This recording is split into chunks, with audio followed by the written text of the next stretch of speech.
Hello, in this video I'm gonna show you how to enable or disable screen reader on Insta360 X5.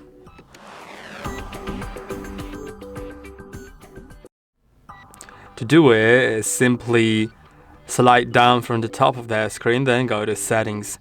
Now scroll down until you find screen reader and enable it.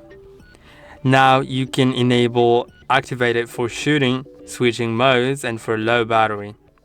Now, if I slide up, if I switch modes, video, pure video, Insta frame, it reads it out loud.